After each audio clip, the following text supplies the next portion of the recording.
last time I was talking about awareness and how that is a lot of the time the beginning to change.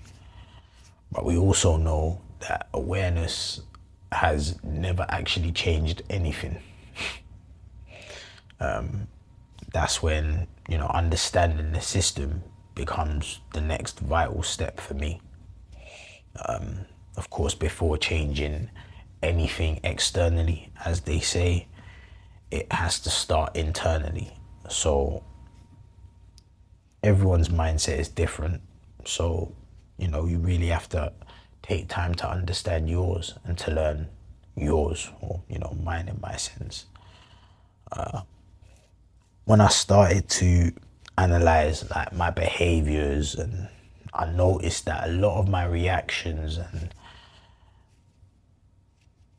challenges normally come from three different things. Normally pressures, habits, and of course emotions. Human being, I'm emotional, like we all are. And they influence my decisions in different aspects. Whichever one is going to take center stage normally depends on the situation. If we're talking like finances, it's normally a case of pressure from expectations or wanting to perform, mixed with emotions of maybe wanting to be stable, or faster progress, not feeling that I'm where I should be and that I should be further. And that has led to some silly financial mistakes, which I'm sure we're all a victim of. Another example, when I'm creating music, my emotions come into play in the sense that I'm wanting to protect my identity and how I'm seen and heard by everyone. And then I've got my own habits of how I just naturally do things. So, when things like AI are thrown into the mix, I'm a little bit standoffish. Makes me question it a bit more, which isn't a bad thing, but again, it's how emotions and habits come into play to affect my decisions. Again, though, pressure normally comes from outside, and I'm a human being, so I'm always going to have emotions. So I'm a little bit lenient with those decisions. Whereas when it comes to habits and things happening based on a result of habits, I'm less lenient, less forgiving on myself. Only because I feel like habits are somewhat intentional. You are conscious of what you're doing. It's just that you've done it so much, or maybe even justified it so much, that it's now become subconscious, and it's just part of your identity now. It's who you identify with. And those ones hit the most for me. They are really uncomfortable when you realize something that you've been doing as a habit for so long is actually the issue. It's the root cause of why you made that decision.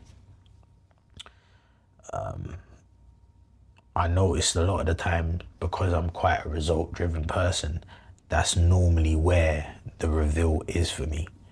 In a sense that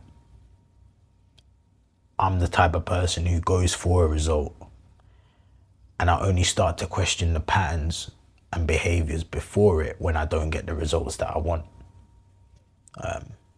I think, why didn't I get that? What other people are doing? I need to go back and think about what it is that I did. And those patterns usually come back to me as habits, behaviors, or, like I said, decisions based on pressure. When I talk about understanding the system, I'm really talking about just the basics of how, what, when, and why. Why did I react that way? How did this decision influence this behavior? where and what behaviors were even involved, or how did they and where did they show up in my life? Has it shown up multiple times? Have I reacted the same way every time? When I did this one, did it change this? So a lot of the time when I'm looking at my situations, I'm trying to find the A, the B, and the C that created this outcome. That's what I'm trying to get to the bottom of when I'm looking at the systems in my life. As I said, awareness for me is, it shows you the problem. It's the start. Understanding reveals how these systems actually works in your life, with how your mind is. And only after that can I even begin to start building any sort of structure around it. I have to understand. Obviously, every system does behave differently, but understanding how the emotions and the habits and the pressures plays a part and influence on me actually changes how I respond to that awareness. And that's what I'm working on, something I'm forever working on, forever learning.